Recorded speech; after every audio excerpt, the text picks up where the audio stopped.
کہ رسول صلی اللہ علیہ وسلم نے فرمایا ناسیہ آدم علیہ السلام بھول گئے، فنسیت ذریت، اس کے اولاد بھی بھولنے والی ہے۔ قرآن کہتا ہے فنسی آدم ولم نجد لہو عزما، آدم علیہ السلام سے بھول ہوئی، جان بوجھ کے نہیں کیا۔ اب یہ تو بات آپ کے سامنے آئی ہے، تو آگے ہمارے نبی صلی اللہ علیہ وسلم نے ہماری کیا تربیت فرمائی، اور اللہ تبارک و تعالی نے قرآن مجید میں کیا فرمایا؟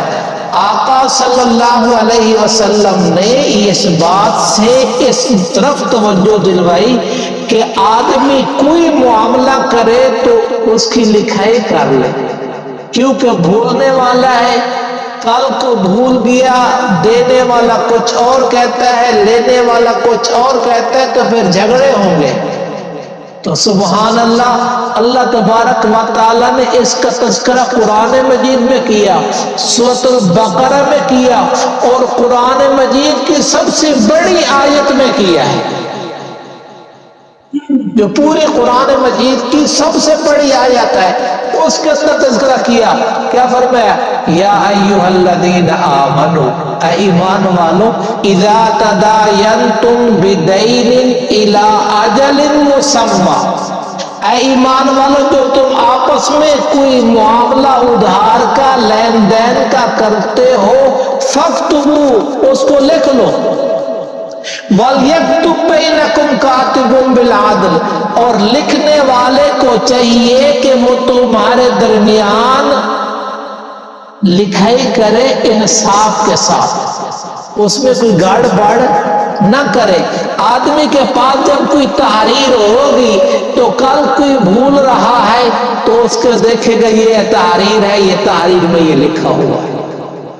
سبحان اللہ، قدم قدم پہ دین، شریعت، رسول اللہ صلی اللہ علیہ وسلم تربیت فرما رہے ہیں، سکھا رہے ہیں، بتا رہے ہیں کہ معاملات اس طور پہ کرو، اس طریقے پر کرو، اور خود نبی صلی اللہ علیہ وسلم نے فرمایا انما انا بشر،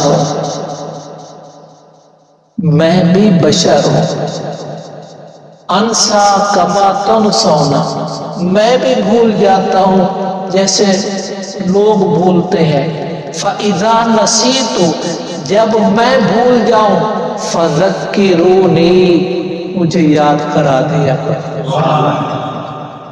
یہ صحیح بخاری میں ہے، مسلم میں بھی ہے، ابو داود میں بھی ہے، سیاست کی کئی کتابوں کے اندر یہ روایت موجود ہے۔